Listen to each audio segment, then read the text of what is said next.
जोरदार तालियां हमारे मेहमानों के लिए। सर आप चारों का बहुत बहुत स्वागत है। मतलब करना ही पड़ेगा, नहीं तो हमें पता है आप हमें उठा लेंगे, क्योंकि हमारी हीरोइन तो आपसे उठाई नहीं जाएगी। वैसे आइडिया अच्छा है, उठा भी सकते हैं हम शो के बाद, कोई भरोसा नहीं। क्या बात है सर, मैं सबको जानता ही हूँ, पर्सनली भी मिला हुआ हूँ। आशीष सर से आज पहली बार मुलाकात हो रही है। मैंने देखा सारे शरीफ आदमी जो ना उनको विलन वाले रोल मिलते हैं, वैसे असल में बड़े शरीफ लोग हैं। मैं आपको बताना चाहता हूँ, आप अपनी अपनी पत्नियों के साथ आए, घबराने की जरूरत नहीं है। थोड़े थोड़े बदमाश भी है। आशीष को तो मैं बहुत अच्छी तरह जानती हूँ। आशीष सर बदमाश है थोड़े। हाँ हाँ, अंदर से तो मतलब पुराने बदमाश। पुराने ये तो और भी कहानियां बता रही थी, कहती मैं और आशीष कॉलेज में हम लोग साथ में फिरौती लेने जाते थे, ऐसा बोल रही थी। इतने बदमाश नहीं यार, इतने पुराने भी नहीं। इतने प्यारे विलन आज आए हैं। मुकेश सर तो आप देखो ऐसा ना फौजी छुट्टी लेके अपने लिए लड़की देखने आया है। सर आइए, बहुत बहुत स्वागत है, प्लीज विराजमान हो जाइए, आइए सर।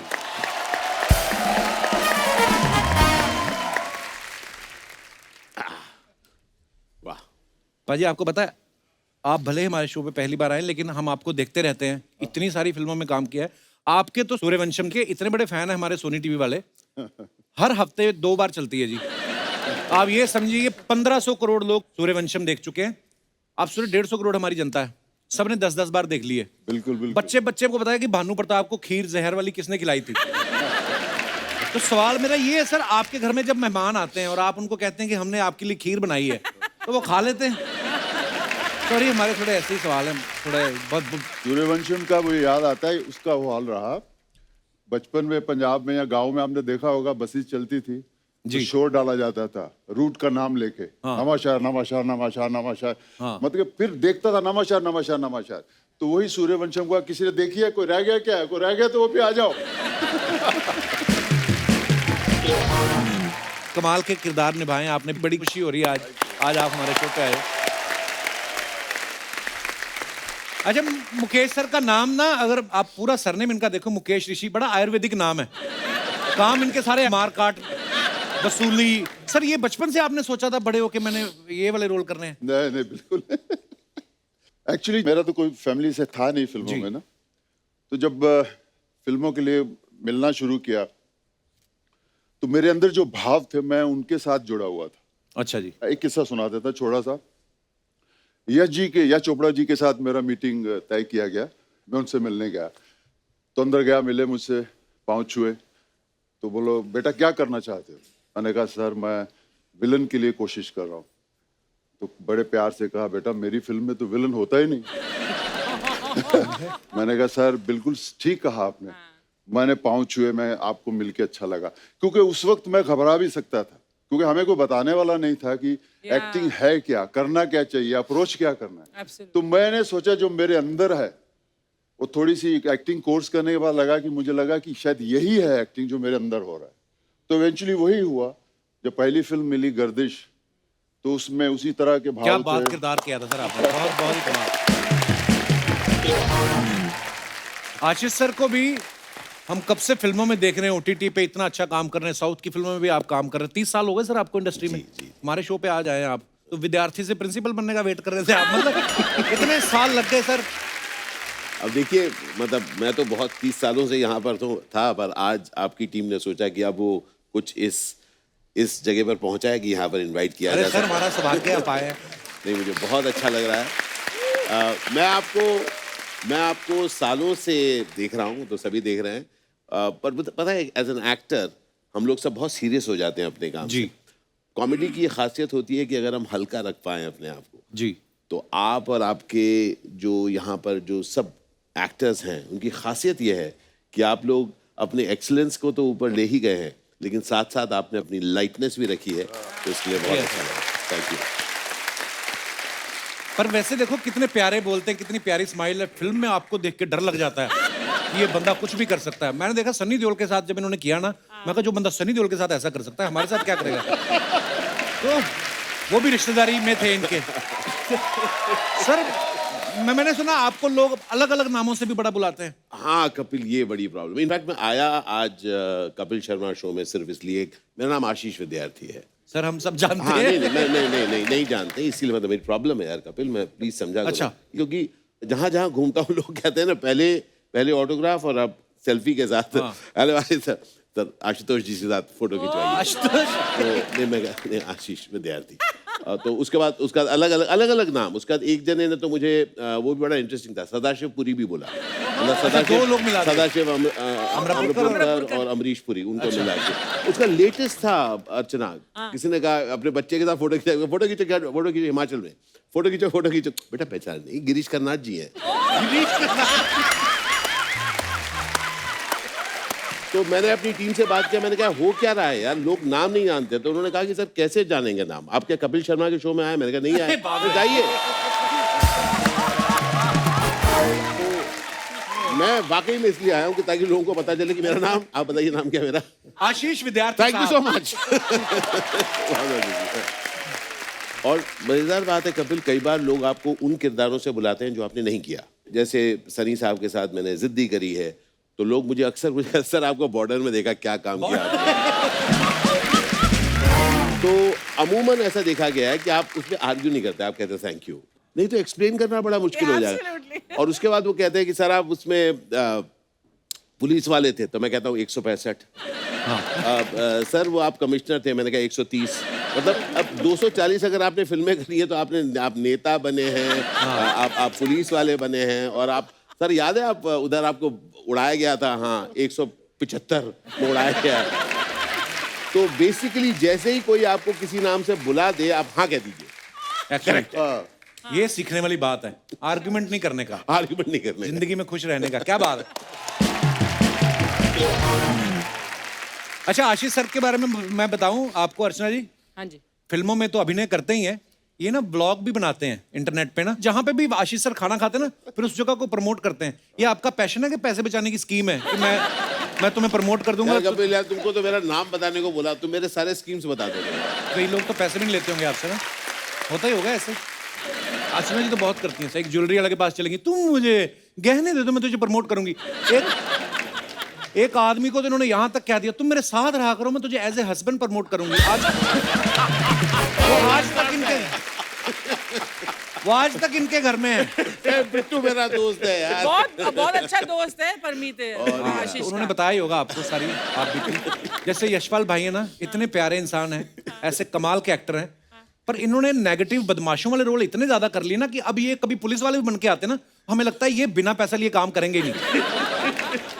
सर कभी आपको नुकसान हुआ है कोई विलेन वाले रोल करने का? विलेन वाले रोल करके हाँ, नुकसान तो ये लड़कियां फोटो नहीं खिंचवाती साथ लग करके, इतना दूर कर। मैं बोलता हूँ भाई फिल्मों में पैसे मिलते हैं इसलिए विलन बनते हैं। आप आ सकती हैं नजदीक, मतलब विश्वास कीजिए मैं अच्छा आदमी हूँ। अभिमन्यु भाई को आपने बहुत सारी फिल्मों में देखा है, ये अक्षय कुमार साहब के साथ, अजय देवगन साहब के साथ, रणवीर सिंह के साथ, अभी इन्होंने इतनी फिल्में की हैं। अभी अन्नाथे में इन्होंने रजनीकांत सर के साथ भी काम किया। सर तो जब आपने रजनीकांत सर के साथ काम किया उस समय आपको तो लगा ही होगा कि अब एक बार कपिल शर्मा से मिल लूं। तो मतलब वो एक रह गया। नहीं वो तो बहुत सही बात आपने कही। सबसे पहले तो जब मैं ये शो देखा मैंने कहा कुछ बात होती नहीं है फिर भी आप लोग हंसाते रहते हो। अच्छा कुछ भी बात कॉम्प्लीमेंट है कि क्या है? वहां बैठ के मैं देख रहा हूँ कुछ है ही नहीं, मगर वो कुछ ना कुछ ये बहुत मतलब इनक्रेडिबल है कि, और हर दिन आप लोग ऐसा कर पाते हो। ये मतलब कैसे हो पाता है, ये थोड़ा सा सोचने वाली बात है। एज एन एक्टर हमको लगता है इतनी मेहनत करते हैं हम, क्योंकि हंसाना तो मुश्किल है, रुलाना फिर भी आसान है। हम तो ज्यादा करके रुलाने का ही काम करते हैं मगर अभी आप हंसाने का काम करते हो तो बहुत इनक्रेडिबल है। पर अभिमन्यु आई हैव टू से, आपने बोला ना, तो मैं इस टीम के साथ, कपिल और राइटर्स की टीम के साथ 10 साल से जुड़ी हूँ, कॉमेडी सर्कस से लेकर आज तक। ये टीम ऐसा इसलिए कर पाती है क्योंकि इस टीम में वो लगन है जो बाकी कई टीमों ने कोशिश की है लेकिन वो नहीं कर पाती। क्या बात, थैंक यू अर्चना जी। और जो मेहनत में देखती हूँ पीछे कृष्णा लगा रहता है, कीकू लगा, वो जो लगे रहते हैं रिहर्सल करने में। कोई बोले यार आप इतनी बार इस मंच पर आए हैं, आपको लगना चाहिए कि यार ठीक है ना, एक और एक्ट है, एक और शो है। but they are like children behind. बच्चों की तरह वो रिहर्सल करते रहते तभी हो सकता है, तभी हो सकता है। हैं। कपिल देखो लगे तो सब रहते हैं, सिद्धू जी भी लगे ही हुए हैं, पर कोई फायदा है? अभी ना मैं तेरी तारीफ करने वाली थी। अब कैंसिल? हाँ कैंसिल। पर आप बड़ी प्यारी लग रही है अर्चना जी आज। अब ओके अभी करेंगे। और इस बदमाश के बारे में कहना चाहती हूँ कि you know for so many years इतना सक्सेस पाने के बाद किसी का दिमाग थोड़ा सा तो घूमेगा एटलीस्ट इस क्षेत्र में कि यार अब मैंने इतना कुछ अचीव कर लिया है तो मैं now what do I have to prove? Every day he comes as if he has to prove something for the first time. And that is all. Love you ma'am, thank you. जैसे अर्चना जी ने इतने compliments दिए सबके लिए, मैं भी अर्चना जी के बारे में एक बात कहना चाहता हूँ कि ये पहली महिला है जिन्होंने लोगों को सिखाया है। हालांकि हम लोग कितने भी पंचीज बोले अर्चना जी के ऊपर, अदरवाइज आप देखें तो कितनी ब्यूटीफुल, कितनी नॉलेजेबल और कितनी ग्रेसफुल लेडी हैं। जी। पर हमारा यही असूल है कि अपना मजाक खुद का उड़ा लो, उसके बाद अगर हम किसी का उड़ाते भी हैं तो कोई बोल नहीं सकता कि भाई नहीं। हम तो अभी अपना करते Very हैं। nice. तो ये जरूरी है। हाँ मतलब खुद पे हंसना सबसे बड़ी बात है, सबसे बड़ी कला वही है कि आप खुद पे हंस सको। Ashish is a motivational speaker. Yes. ये पता है? वाह, अच्छा। मोटिवेशनल स्पीचेस देता है। तो सर ये जो मोटिवेशनल स्पीकर होते हैं बीवी के सामने भी स्पीक कर पाते हैं कि वहां पे 2 पैक चाहिए होते हैं मोटिवेशन के लिए? तो कपिल, मोटिवेशन स्पीकर आदमी बनता क्यों है? खुद को मोटिवेट करने के लिए। देखिए सारी अच्छी चीजें यहीं से पहले शुरू होती है ना, कि किसके लिए कर रहे हो भाई, अपने लिए करते हैं, उसके बाद दुनिया। But jokes apart, film industry बड़ी इंटरेस्टिंग है कि हम लोग सब काफी सालों से इस इंडस्ट्री में हैं और हम लोग जानते हैं कि चढ़ाव तो ठीक है, उतार बहुत जोर से लगती है। और स्पेशली जब एक ऐसा पीरियड होता है जब आप नामचीन हो जाते हैं, उसके बाद जब काम मिलना बंद होता है तो वो पीरियड बहुत बुरा होता है, क्योंकि आपको तो पता ही है कि आपको काम नहीं मिल रहा, दुनिया को भी पता है आपको काम नहीं मिल रहा है ना। सड़क पे चल रहे हो, आप कहीं भी जा रहे हो, वो कोई कहता है अरे सर पहले आप एक्टिंग करते थे, बहुत अच्छा था, है ना। उसका आप रेस्टोरेंट में जा रहे हो, खाना ऑर्डर कर रहे हो, कह रहे सर शूटिंग नहीं है सर आज, तो खाना भी तो खाना आई एम श्योर आपके साथ भी होगा। लिफ्ट में आप जा रहे हैं, चढ़ रहे हैं, कोई एकदम सामने खड़ा है और आप आपकी तरफ स्माइल कर रहे हो और आप ऐसे दिखा रहे हो कि आप मैसेज भेज रहे हो जबकि सिग्नल स्ट्रेंथ नहीं है। और लकीली उसी दिन लिफ्ट कई जगह पे रुकती है और आप नीचे जाए जा रहे हो और आप ऐसे ही दिया और वो इंटेंटली आपको ही ताके जा रहा है और फाइनली जब आंखें मिलती है वो कहते हैं नो शूटिंग टुडे। मतलब आप लिफ्ट में खड़े हो गए, तो ऐसे में मोटिवेशन की जरूरत होती है, इसलिए मैं हमारे साथ तो ये भी हुआ ना कि आजकल साउथ में हो, हाँ कर बॉम्बे में नहीं है कुछ। अर्चना जी तो मुझे ये कह रही थी कि मुकेश जी ने साउथ की इतनी फिल्में कर ली हैं, अब ना ये देख के बता देते हैं कि कौन सा नारियल पानी वाला है, कौन सा मलाई वाला। ये बता रही थी। सर पर वैसे कितना मुश्किल होता है मुकेश सर, जैसे आप पंजाब से हैं, है ना, सब अलग अलग जगह से हैं, लेकिन साउथ में आप जब जाते हैं लैंग्वेज का नहीं कई बार नॉलेज होती, जैसे हैदराबाद तक जाते हैं हम, हिंदी भी तो सब समझते हैं खैर, पर जब आप रीजनल लैंग्वेज में करते हैं कितना मुश्किल होता है आपके लिए? मैंने जो पहली फिल्म की थी लक्ष्यम, आशीष भाई भी थे उसमें, मैं विलेन था। मुझे याद है अभी तक कि आशीष भाई को देख रहा था मैं कि एक असिस्टेंट बोलती थी या बोलता था और उसको रिपीट करते थे ये, अच्छा। और इतना प्रैक्टिस हो चुका था कि एग्जैक्ट वही शब्द निकलते थे बिल्कुल Yes, उसी तरीके से। और उसका एक 20 दिन का शेड्यूल हो चुका, फिर पैचवर्क आया 1 दिन का, तो उन्होंने बोला कि अभी बॉय को मत लाइए, तो हम यहाँ से बॉय दे देंगे। मैंने कहा चलो ठीक है, 1 दिन की बात है। तो मैं वहाँ पहुँचा और मेरे होटल पे आ गया सुबह एक लड़का, उसको हिंदी नहीं मालूम, मुझे तेलुगु नहीं मालूम, मतलब कोई कम्युनिकेशन नहीं, लेकिन इशारों में हमने बात। तो मेरे साथ गाड़ी में गया, तो गाड़ी में उतरे, बहुत गर्मी थी, उतरे और शूटिंग पे चले गए, संडे का दिन था। अच्छा जी। तो मैंने बोला कि भाई मेरा चश्मा जो था काला वो गाड़ी में रह गया, तो मैंने उसको बोला हेलो माई चश्मा गॉगल इन कार, वो लेके आ जाओ, लेके आ जाओ। तो वो चला गया 1 घंटा 2 घंटा 3 घंटा 4 घंटा, लंच ब्रेक होने वाला हो गया, तब आया वो, बोला सारे today market close, no goggle.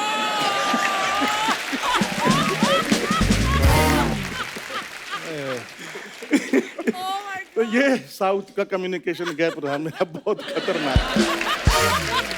Abhimanyu sir के बारे में सुन रहा था कि रक्त चरित्र में इन्होंने जो बुक्का रेड्डी का किरदार निभाया, सर उसके बाद आपको कोई साइकेट्रिस्ट की जरूरत पड़ी थी? सॉरी मैं सीरियस सवाल पूछ रहा हूँ, पर ये बात सच्ची है? नहीं, ऐसा कुछ नहीं है, पर थोड़ा सा कैरेक्टर से बाहर निकलने में तकलीफ तो हुई थी वो।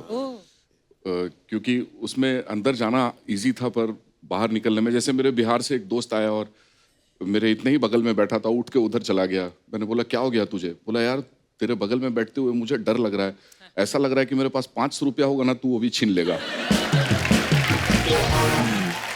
सर आपने खलनायकों के किरदार बड़े जबरदस्त निभाए हैं। आपके लिए ये कुछ हमारी जनता के सवाल हैं, तो ये आप चारों से है कि जब आप कभी अपने बच्चों की पेरेंट्स टीचर मीटिंग में जाते हैं तो टीचर्स ने आपसे कहा है कि आपका बच्चा तो ठीक है, पहले आप अपना आचरण सुधारिए? भले ही मजाक में कहा हो, या ऐसे होता है? वैसे नहीं, वैसे होता नहीं है, बिकॉज मुझे ऐसा लगता है कि उनको मालूम है कि कर तो एक्टिंग ही रहे हैं। हाँ। और दिखने में भी शरीफ लग रहे हैं। हाँ। तो हो ही नहीं सकता कि इतने बुरे हो जाएं। वो बोलते नहीं है, लेकिन उनके आचरण से असर लग जाता है। इनको लगता होगा। जब कभी कोई नया घर देखने जाते हैं, होता है कि चलो आज ये एक फिल्म करिए, एक फ्लैट ले लेते हैं यहाँ पे, तो सोसाइटी वालों ने कहा है कभी आपसे कि सर देखिए ये शरीफों का मोहल्ला है?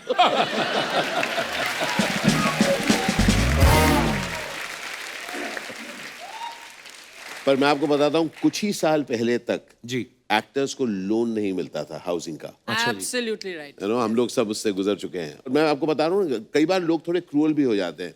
तो मुझे याद है कि एक टाइम में देयर वाज अ एब इन माय करियर, और तब मेरा बच्चा नर्सरी में गया था। अच्छा जी। तो मैं उसके प्ले स्कूल में गया था, तो हमारे साथ एक सज्जन थे, कुर्ते में थे। मैंने कहा हेलो, उन्होंने कहा नमस्ते जी। और बच्चे का ना वो जो टैग रेस होता है ना, वैसा था। तो मैं प्ले स्कूल में इधर खड़ा हुआ था, बच्चे को ऐसे ऐसा कर रहा था, सब लोग अपने अपने बच्चे को ऐसे कर रहे थे, बच्चे अपने चल रहे थे जैसे। तो काफी टाइम था। तो उन्होंने मेरी तरफ देखकर कहा कि छोटे छोटे रोल करके कैसे चलता है आपका? है ना? तो मतलब हाँ। तो क्या होता है, जो एक्टर जो होता है वो पब्लिक प्रॉपर्टी होता है। आदमी कभी भी कुछ भी बोल सकता है आपको। सो जी हाँ, होता है। नहीं बिल्कुल सही बात बोली। कभी कभी लोग बड़े ऐसे क्रूल हो जाते हैं। हालांकि एक्टर जो होता है ना, मुझे ऐसा लगता है कि सबसे ज्यादा सेंसिटिव लोग होते हैं, तभी तो अपने इमोशन अच्छे तरीके से आपको एक्सप्रेस कर पाते हैं। कुछ और भी सवाल है जनता के। वो ये कहते हैं कि जब आप कभी फ्लाइट में ट्रेवल करते हैं और एयर होस्टेस को बुलाने के लिए बेल बजाते हैं, तो वो आती है कि भाग जाती है? तो पायलट को जाके बोलती है सर वो बुला रहे हैं। अच्छा, एक और मजेदार चीज होती है, कई बार जब आपको इम्पोर्टेंस दी जाती है तो आपके जो साथ बैठे होते हैं उनको थोड़ी प्रॉब्लम होती है। तो मुझे याद है, Some of them have. बड़ा बारीकी से ऑब्जर्व किया दुनिया ने। दुनिया को तो एक बार याद है, हम लोग सामने बैठे हुए हैं, 2 की सीट, और तो मैंने उनको कुछ मांगा, तो जो मेरे साथ सज्जन बैठे हुए ना, वो थोड़े ज्यादा Yeah. Excuse me, I call you, can you do that ऐसे। और अच्छा, तो और अच्छा, उस समय जो है न्यूज़पेपर, मैं टीवी इसका तो टाइम नहीं था, न्यूज़पेपर पढ़ रहा था। तो न्यूज़पेपर खोल रहा हूँ, वो मतलब थोड़ा एक्स्ट्रा एक साउंड कर रहा है, तो बहुत देर चलता रहा। तो मैंने कहा यार अब इसको कुछ तो करना पड़ेगा। Very good. जितनी देर वो आ रही है वो एक ऐसा ऐसा करें। तो मैंने कहा अब कुछ करना चाहिए। तो मैंने एक टाइम पर आया, बैंगलोर हम लोग जा रहे थे, मैं उठाया, मैंने कहा excuse me, just set out करके आई वेंट। उन्होंने हल्का सा वो दिया। Then I went to the washroom, थोड़े से बात करके निकलते निकलते थोड़े से हाथ को थोड़ी नमी रखी उसमें, Very छिड़कने के लिए। समझ ना, बात सब करके थोड़ी सी नमी रख के वापस आया। अब मैं excuse me, just get up. तो वो उठे, मैं बैठा और मैंने कहा thank you so very much. वो जो उनको दिया था कि उसके बाद मैंने डाल के मैंने कहा सो गया। मैंने कहा भाई, वो जो उन्होंने ऐसा किया होगा, बहुत जरूरी था। There's a humor in it, और मुझे लगता है कि there's a fun in it, and that's the joy of life. Sir कभी ऐसा हुआ आप खुद फिल्म देखने गए हो और आप ऐसे बैठे हैं, और एक आदमी आया इधर बैठ गया और उसने अपनी बीवी को इधर बिठा दिया, फिर आपको देखा और उसने कहा बीवी को तू इधर आ जा? ऐसा होता है आपके साथ? बहुत से गजब का किस्सा याद है, ये मेरे साथ नहीं हुआ था। हम लोग मेजर साहब की शूटिंग कर रहे थे। अच्छा जी। पुणे में, और तब वो ATR एयरक्राफ्ट चलता था। हाँ। और उसमें उस वक्त सीट नहीं दिए जाते थे, आप जैसे जो पहले आया बैठ जाते। और हम लोग सब बैठे, तो Amit ji was travelling back. तो अमित जी ने वो फर्स्ट रो में एकदम मतलब जिससे आराम से बैठ सके वहां पे बैठना जा रहे थे, तो कोई और बैठा होता है, कपल वाज सिटिंग। अच्छा जी। तो एयर होस्टेस ने जाके एक रिक्वेस्ट किया कि इफ यू डोंट माइंड वो बैठना चाहेंगे। तो हस्बैंड ने कहा what's your problem, I have taken the seat ना, I am travelling with my wife. Wife कहती है जाओ ना पीछे।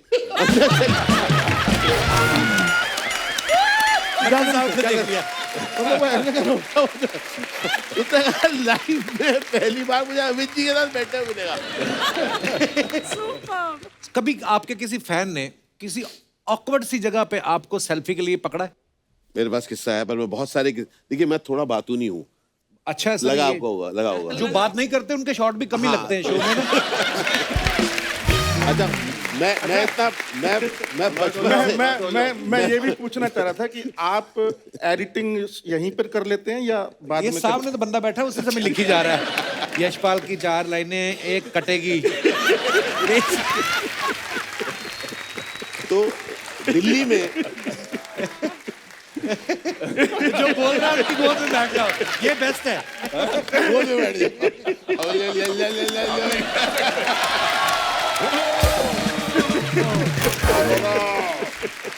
और ये मोमेंट तो कभी नहीं कट सकता था। हाँ।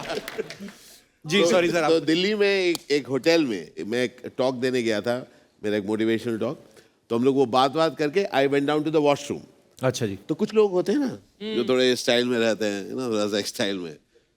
तो एट द वॉशरूम हम लोग खड़े हुए हैं ऐसे करके, जो भी सब करके जब बाहर निकल रहे हैं वो कहते हैं do you know I am going to be the first person who is going to ask for a selfie in a washroom. I said don't even try.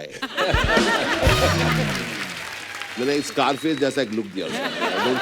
मतलब लोग कहीं भी कुछ भी कह सकते हैं सर, और आपके ऊपर आप कैसे हैंडल करते हो। बड़ी बार होता है सर, कई अजीब अजीब सवाल पूछते हैं। जैसे ये बाथरूम वाली बात करें तो एयरपोर्ट पे मेरे साथ भी कैसा, और जब सारी चीजें क्लियर हैं फिर भी कई लोग पूछ लेते हैं अच्छा आप भी बाथरूम में? नहीं हमें तो आता नहीं, हम तो टीवी वाले हैं। ऐसे कभी कभी 6 महीने बाद मैं कहा मेरे चाचा जी आ रहे हैं, कमोड में से निकलेंगे अभी। आप भी बाथरूम जाते हैं? मैं कहा नहीं, हाँ तो रिटर्न दे देते हैं, उसमें हो जाता है। उसी में खींच के थूक देते हैं हम तो। कई तो बड़े भयंकर वाले फैन होते हैं। मतलब आप एयरपोर्ट पे 4 लोग खड़े हैं, एक सरदार जी आए, 4 लोग खड़े, सरदार जी आए, उन्हें मेरे कंधे पे हेलो हाय, हाँ ले भाई। वो अपनापन भी है ना, उनको लगता है कि यार पहले लोग मिलके थोड़ी देर बात करके बोलते हैं डायलॉग हो जाए। ना ऐसे भी होता है। अंकल वो आप डायलॉग सुना दो, वो आपने घातक का, अपने घातक में काम नहीं किया आपने। घातक का डायलॉग सुना। पर वही है सर, ये ना एक तो लोगों को इतना वो आपको देख चुके होते हैं स्क्रीन पे कि अपनापन सा भी लगता है। जैसे मेरे साथ एक किस्सा हुआ, एक आदमी फोटो खिंचाना है, ऐसे कहता है एक फोटो, मैं कहा हाँ जी ले लीजिए, तो उसने मेरा हाथ पकड़ा, तो बाद में उसका कहीं फोन आ गया तो मेरा हाथ पकड़े पकड़े मुझे भी ले गया। अच्छा वो ना, हाँ मैं बस निकल रहा और मैं पीछे पीछे जा रहा हूँ। ऐसा भी होता है सर, पर प्यार है लोगों का, आप भी क्या कहें। चल मेरे संग। कपिल ये थोड़ा सा खा सकता हूँ ये? सर प्लीज, वैसे मैं ज्यादातर महिलाओं को ही ऑफर करता हूँ ये सब चीजें, पर आप मेरे फेवरेट हैं, आप खा सकते हैं। आज कोई महिला नहीं, है thank नहीं you. तो मुकेश आपका सर? कोई कंपटीशन नहीं है। किशमिश चाहिए? नहीं मुझे भी नहीं। असली है सर? ना हाँ। लेंगे ना। अब इसको खोलना, खुलता नहीं है। आप खोल के दिखाइए। अरे इतने जिम विम जाते हो तो खोलो अपने आप। मुकेश सर को ना इतना अपने किरदार में घुस जाते हैं ना कि इतनी इन्होंने हीरोइन को हाथ पकड़े, ये वो। मैं जब से आया मैं 170 बार आशीष भाई का हाथ ऐसे कर चुके हैं। कोई मैं यही सोच रही थी, मैं बड़ा खुश हो याद रहा आ हूँ। है। अच्छा मैं आपको एक बड़ी इंटरेस्टिंग चीज बताता हूँ। और मुकेश स्ट्रॉन्ग, ये gym, one of the things that is always been carrying with him is a Casio. अच्छा क्या फेंक रहा है यार। और वो रात के वक्त आफ्टर पैकअप इनके रूम के बाहर से जब भी हम निकलते थे, he used to play and he used to sing. Sir ऐसे, अच्छा वो मैं मुकेश सर को बोल रहा था गाने, तो मेरे को इतना तेज आ गया ना गाना कि मैं खुद ही निकल गया। मैं जहां से बात शुरू की थी वापस वहीं पे आता हूँ। आपने इतने सारे बदमाशों वाले किरदार किए हैं, कभी असली बदमाशों के बीच फंसे हो आप? ये मोतिहारी की बात है, बिहार में है। तो मनोज वाजपेयी और हम शूटिंग कर रहे थे शूल फिल्म का, अच्छा जी।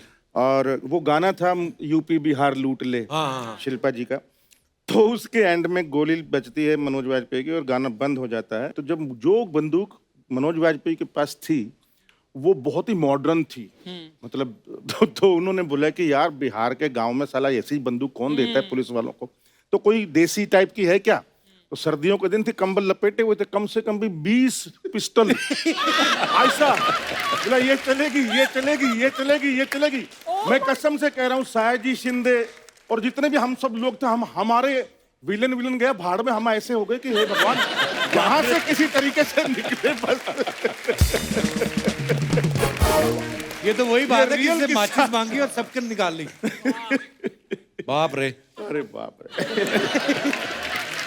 सर कभी कोई आपने ऐसा रोल किया हो जो बाद में लगे आपको कि यार ये मैंने क्यों किया, या देख के खुद ही हंसी आई हो कि यार ये है कौन सा रोल मुकेश सर? मेरा नाम है बुल्ला। वो तो क्लासिक हो वो उस चुकी वक्त मैं नया नया था और मेन विलन की कर रहा था। वो फिल्म मुझे मिली, पैसे अच्छे मिल गए वहाँ। अब ये जो लाइनें हम सब ने बोली, मैं मोहन जोशी साहब सब ने, इनको किसी और दूसरे तरीके से बोला ही नहीं जा सकता एक्चुअली क्योंकि वो इतना ड्रामा है उन लाइनों में। लेकिन मुझे नहीं मालूम था कि उसके 20 साल बाद इस फिल्म की लाइनें, मुझे सबसे पहले अगर किसी ने कहा इन लाइनें के बारे में, वो तो सैफ अली खान साहब। अच्छा। उन्होंने मुझे बताया तुम्हें कुछ पता है तो कंप्यूटर के ऊपर क्या हो रहा है। मैं क्या नहीं, तुम्हारी वो बुल्ला की लाइनें हैं इंटरनेट पर। हाँ। तो उन्होंने कहा इस मोस्ट हर्ड मोस्ट सीन, वो लाइंस ऐसी कुछ बोली। उसके बाद फिर वो सारा सिलसिले शुरू हुए। अमेरिका से फोन आ रहा है, रेडियो स्टेशन से, वो इंटरव्यू हो रहा है, उसके बाद जा रहे हैं अभी हमारी बुल्ला पार्टी है। लेकिन मुझे खुशी है कि आज के जनरेशन ने उसे ह्यूमर में लिया है। उसकी गलतियां नहीं निकाली। फिर को हो ही जाए बुल्ला का स्टाइल। अरे यार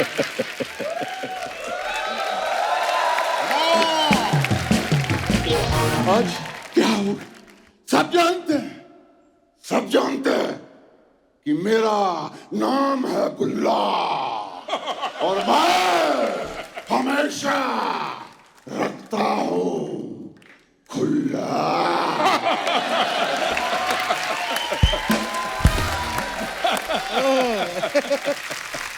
वाह क्या बात है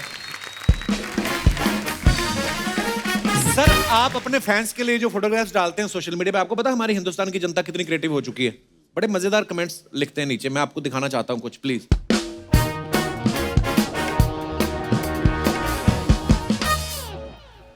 आशीष सर ने इंस्टाग्राम पे पिक्चर डाला, तुमसे मिलके दिल का है जो हाल क्या करें, हो रहा है ऐसा एक कमाल क्या करें। ओके, तो नीचे कमेंट्स पढ़ते हैं। जरूर सामने कोई लड़की होगी तभी दिल दिखा रहे हैं। ये आशीष विद्यार्थी नहीं, दिल फेंक विद्यार्थी लग रहे हैं।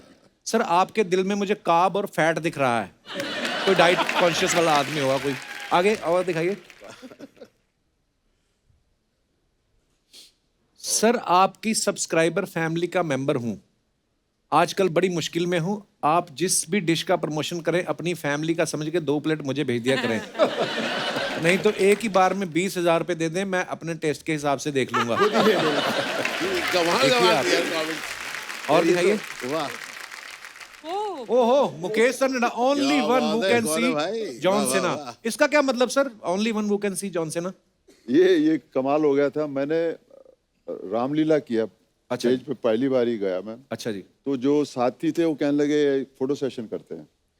तो प्रेसिडेंट हाउस से पहले जो जगह है वहाँ हम लोग गए इस ड्रेस में, और वहाँ किसी ने फोटो खींच के वो ट्रैफिक ऑफिस में भेज दी। अच्छा जी। और मुझे नोटिस आ गया। अच्छा, नोटिस आ गया, हेलमेट नहीं पहनी हुई थी। तो है तो हेलमेट वहां पे। तो यही तो चीज थी। फिर हमने कहा कि हर हेलमेट नहीं है, हेलमेट वही है जो गवर्नमेंट रिकग्नाइज हेलमेट है, वही पहन के चलाइए। इवन रावण भी अपनी हेलमेट नहीं पहन सकता। दिखाइए नीचे कमेंट। किसी ने लिखा गेटअप के हिसाब से तो आपको भैंसे पे आना चाहिए था। सर संभाल के धोती टायर में आ गई तो सटायर हो जाएगा। ऐसे कपड़े पहन के जाओ तो पेट्रोल सस्ते में मिल जाता है क्या? 2000 का खुल्ला और बाइक पे बुल्ला, बड़े नसीब से मिलते हैं। ओह, और दिखाइए। एक नहीं दो हैं फुटबॉल LOL। वाह। दिखाइए कमेंट्स। सर आप भी कच्छा पहन के पानी में कूदते हो तो हवा भरती है क्या? किसी ने रिप्लाई किया, कच्छे को थोड़ी ना पता है ये एक्टर है। अब भी धीरे धीरे बिना हाथ लगाए बैलेंस करने की कोशिश करो, तब आपकी बीवी मानेगी आपने नहीं पी है। लड़कियां ही पानी में जल परी लगती हैं, लड़के तो ऊद-बिलाव दिखते हैं।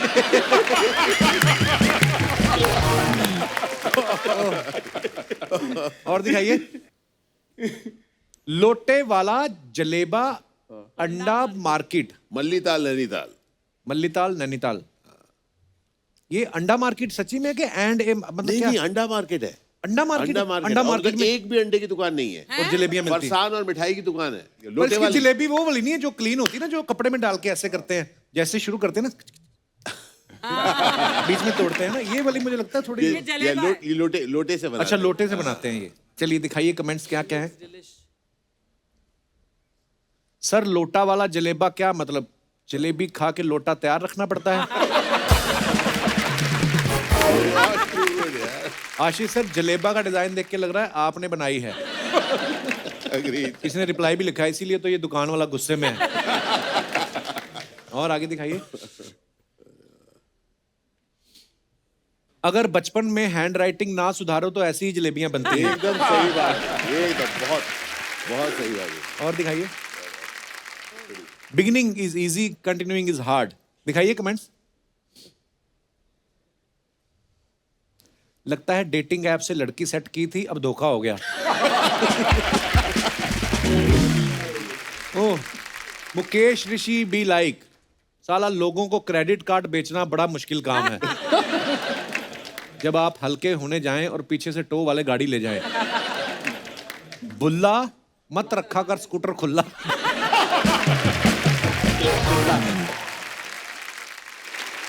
Mister and Mrs Singh, me and my love.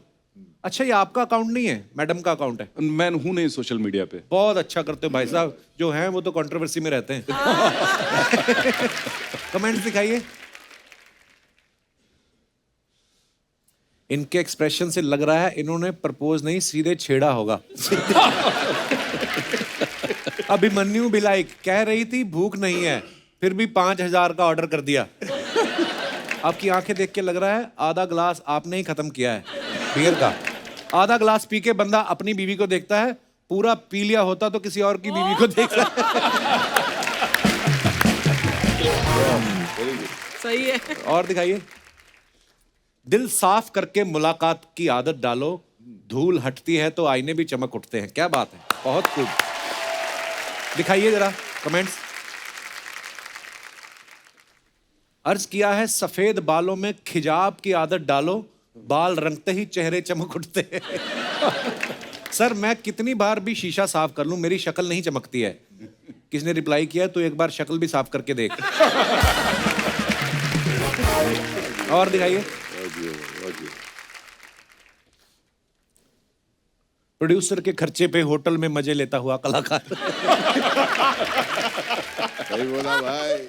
इतने सारे विद्यार्थी एक साथ, इसे आप क्लासरूम बोल सकते हो। वाह, वर्ड प्ले। बहुत बढ़िया क्रिएटिव है। क्या- बहुत क्या- क्रिएटिव लोग हैं यार, Imagine, बहुत क्रिएटिव लोग हैं। और दिखाइए। कमाल है। ओहो ना, ओह, चार पाई को क्या हुआ? ये खड़ी बाइक पे बैठ के फोटो खिंचाना, ऐसी चारपाई पे बैठना, ये थॉट्स दिन के कौन से पहर में आते हैं आपके पास? दिखाइए जरा कमेंट्स। फर्नीचर तो ले लिया, अभी धीरे धीरे एक फ्लैट भी ले लूंगा।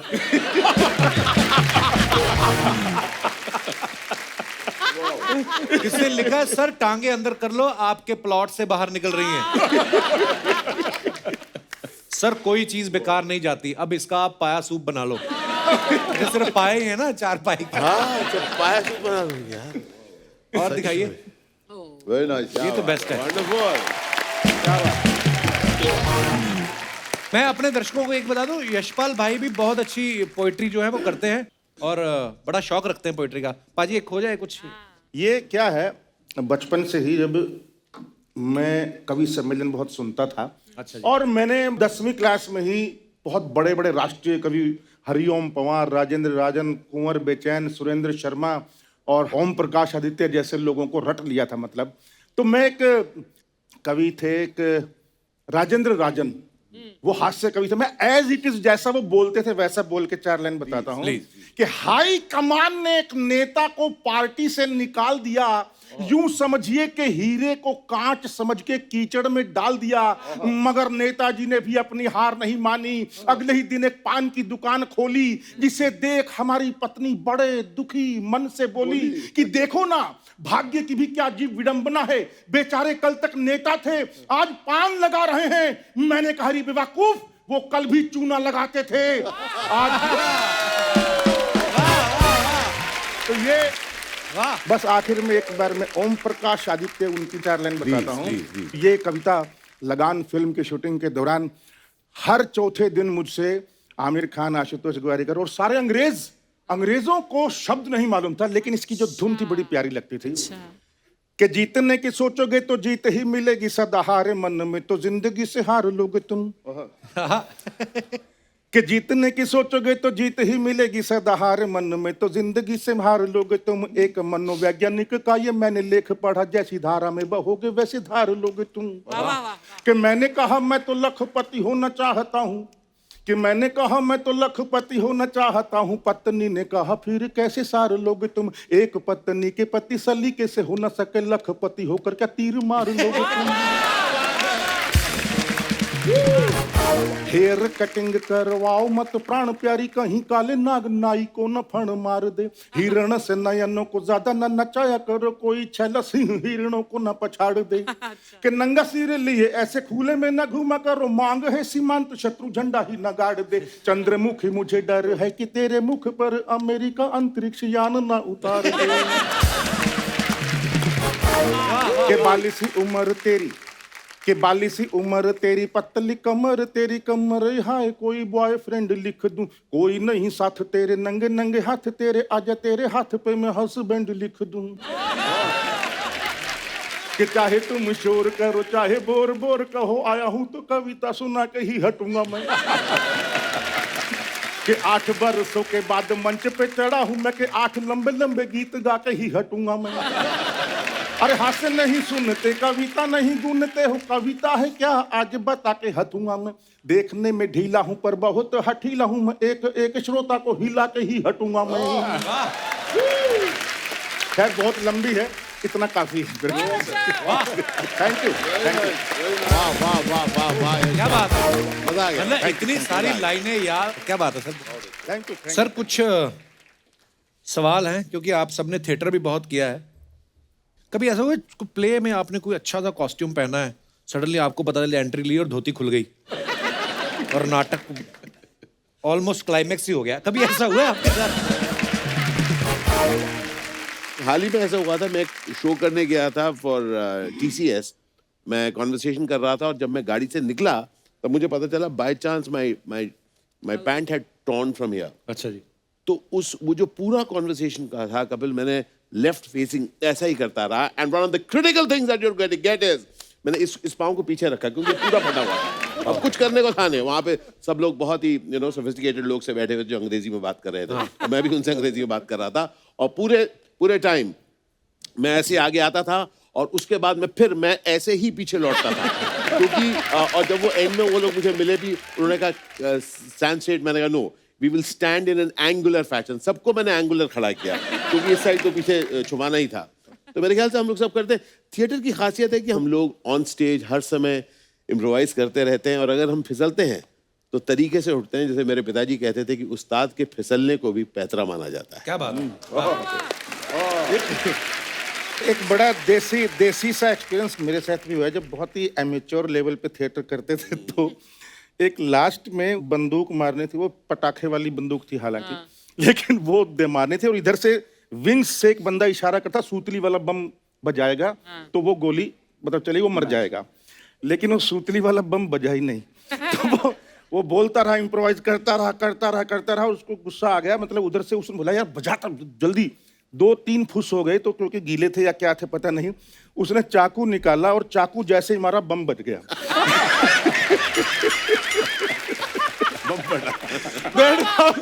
कोई कमाल की कॉमेडी हुई, समझ गई ऑडियंस।